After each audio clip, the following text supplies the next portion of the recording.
नमस्कार दोस्तों, स्वागत है आप सभी का इस लेक्चर में जिसमें हम आपको जीके यानी कि समान ज्ञान के महत्वपूर्ण प्रश्न के बारे में बहुत आसान तरीके से एक्सप्लेन करेंगे। आप किसी भी एग्जाम की तैयारी कर रहे हैं, चाहे आप डिफेंस की तैयारी कर रहे हैं, डिफेंस में आपके दो कैटेगरी आती हैं, एक होता है नेवी एमआर और एक होता है एयरफोर्स वाई ग्रुप। इनके पॉइंट ऑफ व्यू से क्लास इंपॉर्टेंट है। आप एनडीए की एग्जाम में देखेंगे वहां भी आपके जीके बनते हैं, तो इसी तरीके से बनेंगे। आप एसएससी की तैयारी कर रहे हैं, उनके पॉइंट ऑफ व्यू से भी इम्पोर्टेंट है। तो ओवरऑल आप ये समझ सकते हैं कि जिस एग्जाम में भी समान ज्ञान के क्वेश्चंस बनेंगे उनके एग्जाम के पॉइंट ऑफ व्यू से क्लास इंपॉर्टेंट है। तो शुरू करते हैं आज का पहला क्वेश्चन। उससे पहले आपको फोकस्ड हमेशा सामने रखना होगा, यानी कि अगर आप फोकस सामने रखेंगे तो आप बहुत ही इजीली उस टॉपिक को समझ सकते हैं। तो शुरू करते हैं, पहला क्वेश्चन क्या है उसके बारे में। तो पहला क्वेश्चन बहुत इंपॉर्टेंट है, इसमें आप देखेंगे तो आपको क्लियरिटी आ जाएगी। तो ये क्वेश्चन है आपका, इस तरीके से क्वेश्चन एग्जाम में बनता है। इसमें बोला है कि भारत के प्रथम गवर्नर जनरल कौन थे। तो भारत के जो प्रथम गवर्नर जनरल थे वो आपके थे लॉर्ड विलियम बेटिक जो था, वो भारत का प्रथम गवर्नर जनरल था। ये आपको क्लियर होना चाहिए, बहुत इंपॉर्टेंट क्वेश्चन था। एंड उसी प्रकार सेकंड मेंशन है, ये भी अपने आप में खास क्वेश्चन है।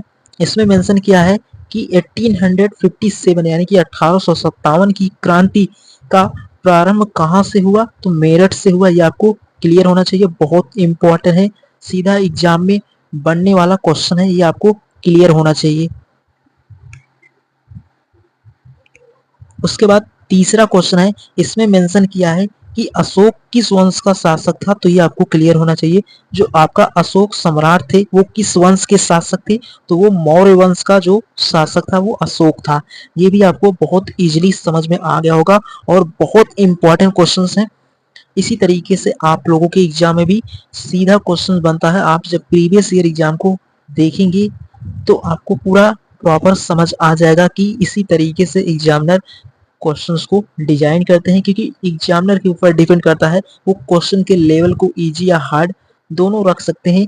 लेकिन आपको दोनों तरीके के क्वेश्चन के बारे में समझ होना चाहिए। क्वेश्चन इजी हैं फिर भी आपको उनको बहुत ही फोकस के साथ समझना होगा। कभी कभी एग्जाम में ऐसे क्वेश्चन आ जाते हैं जो आपको आते रहते हैं फिर भी वो रॉन्ग हो जाते हैं। तो ये नहीं करना है आपको एग्जाम में, इन गलतियों से बचेंगे तो आप बहुत इजीली सेलेक्ट हो जाएंगे।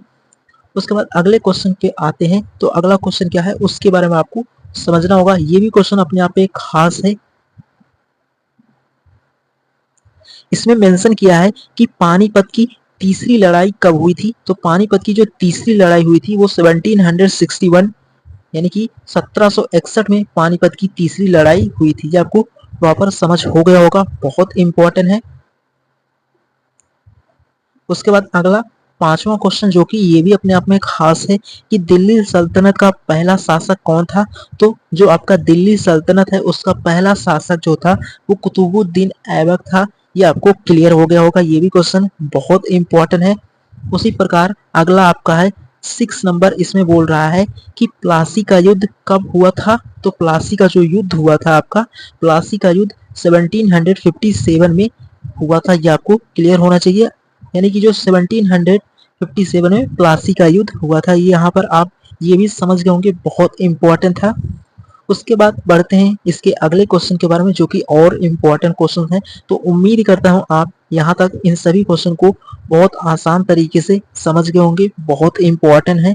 एंड उसके बाद अगले क्वेश्चन के बारे में बात करें तो अगला क्वेश्चन भी आपका बहुत इंपॉर्टेंट है। तो अगला एग्जाम में ये भी बन सकता है। तो इसमें मेंशन किया है कि अजंता की गुफाएं किस धर्म से संबंधित है। तो जो अजंता की गुफाएं हैं वो बौद्ध धर्म से क्या है, संबंधित है। ये आपको क्लियर होना चाहिए। उसी प्रकार आठवां क्वेश्चन अपने आप में खास क्वेश्चन है। इसमें बोला है कि शिवाजी महाराज का राज्य अभिषेक कब हुआ था। तो शिवाजी जो महाराज थे उनका राज्य अभिषेक 1674 ईस्वी में हुआ था। ये भी आपको क्लियर होना चाहिए। उसी प्रकार 9 नंबर क्वेश्चन मेंशन है कि भारत छोड़ो आंदोलन कब हुआ था। तो 1942 में महात्मा गांधी ने जो नील की खेती करने वाले किसान थे उनके लिए इस आंदोलन को चलाया था। ये आपको प्रॉपर समझ होना चाहिए। तो उम्मीद करता हूँ आप ये 9 क्वेश्चन को बहुत आसान तरीके से, बहुत ही इंपॉर्टेंट है, जो इनको आप बहुत इजीली समझ गए होंगे, बहुत इंपॉर्टेंट है। एंड उसके बाद अगले क्वेश्चन के बारे में बात करें उसके बाद अगला क्वेश्चन बहुत इंपॉर्टेंट है, जिसमें 10th नंबर में बहुत इंपॉर्टेंट क्वेश्चन है, सीधे एग्जाम में बनने वाला क्वेश्चन है।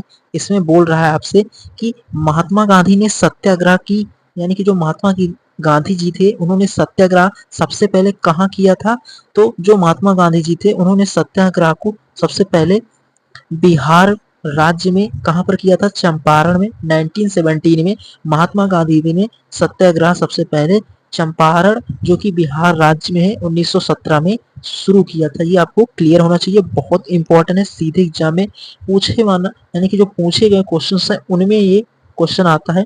इस तरीके से एग्जाम में क्वेश्चन जरूर पूछे जाते हैं, ये आपको क्लियर होना चाहिए। एंड उसी प्रकार 11th नंबर क्वेश्चन के बारे में बात करें तो 11th नंबर क्वेश्चन जो है वो भी अपने आप में बहुत खास है कि भारत की सबसे बड़ी नदी कौन सी है? तो भारत की जो सबसे लंबी नदी है ना वो है गंगा नदी। तो उम्मीद करता हूँ आप ये क्वेश्चन को भी बहुत इजीली समझ गए होंगे और इससे प्रीवियस जो हमने डिस्कस किया वो भी आपके क्लियर होंगे। तो आप जरूर, आपको कमेंट बॉक्स में जरूर मेंशन करना होगा कि आपको क्लास कैसे लगा। आपको अगर क्वेश्चंस इजी लगे हों तो इससे नेक्स्ट लेक्चर में और इम्पोर्टेंट क्वेश्चन के बारे में भी आपको बहुत इजीली एक्सप्लेन करेंगे। आप कमेंट बॉक्स में जरूर बताना आपको इस क्लास से क्या सीखने को मिला और आपके एग्जाम में इसी तरीके से क्वेश्चंस बनते हैं तो इसी लेवल के क्वेश्चन के बारे में हम आपको और बेहतर तरीके से एक्सप्लेन करेंगे। अगर आपको किसी भी प्रकार से किसी क्वेश्चन में समझने में प्रॉब्लम हो तो कमेंट बॉक्स में मेंशन कर सकते हैं। एंड उसके बाद 12th नंबर क्वेश्चन जो है वो भी अपने आप में खास क्वेश्चन है। इसमें मेंशन किया है कि भारत का सबसे ऊंचा पर्वत शिखर कौन सा है? तो भारत का जो सबसे ऊंचा पर्वत शिखर है वो आपका कंचनजंगा वो है पर्वत, जो भारत का सबसे ऊंचा पर्वत शिखर की श्रेणी में आता है। तो ओवरऑल इन क्वेश्चन को भी बहुत आसान तरीके से समझ गए होंगे। एंड उसके बाद बढ़ते हैं अगला क्वेश्चन क्या है उसके बारे में। तो अगला क्वेश्चन भी आपका बहुत इंपॉर्टेंट है। तो इसमें पूछ रहा है आपसे कि कावेरी नदी किस राज्य में बहती है? तो जो कावेरी नदी है वो आपका कर्नाटक और तमिलनाडु दो एक ऐसे राज्य हैं जहां पर कावेरी नदी बहती है। उसी प्रकार 14 नंबर क्वेश्चन जो है अपने आप में खास क्वेश्चन है। इसमें मेंशन किया है कि थार मरुस्थल कहाँ स्थित है? तो जो आपका थार मरुस्थल है वो आपका राजस्थान राज्य में स्थित है। ये आपको प्रॉपर समझ होना चाहिए। तो ये भी क्वेश्चन आप बहुत इजीली समझ गए होंगे, बहुत इंपॉर्टेंट है। उसी प्रकार 15 नंबर क्वेश्चन के बारे में बात करें तो 15 नंबर जो है वो भी आपका बहुत इंपॉर्टेंट है। तो भारत की सबसे लंबी झील कौन सी है?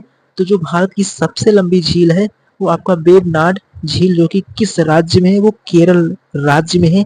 ये आपको प्रॉपर समझ होना चाहिए। तो इस तरीके से ओवरऑल यहाँ तक आप बहुत इजीली समझ गए होंगे और ये 15 नंबर क्वेश्चन भी आप बहुत आसानी से समझ गए होंगे। तो आज के इस सभी क्वेश्चन को उम्मीद करता हूँ आप बहुत आसान तरीके से समझ गए होंगे। बस फोकस आपको हमेशा सामने रखना। किसी भी टॉपिक को अगर आपको समझना है तो फोकस जब आपका सामने रहता है तो आप बहुत इजीली उस टॉपिक को समझ पाते हैं।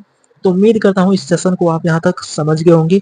उसके बाद मिलेंगे नेक्स्ट लेक्चर में जहाँ पर इसके आगे एक नए टॉपिक को आपको बहुत आसान तरीके से एक्सप्लेन करेंगे। इन क्वेश्चंस को आप प्रैक्टिस करते रहना। मिलेंगे।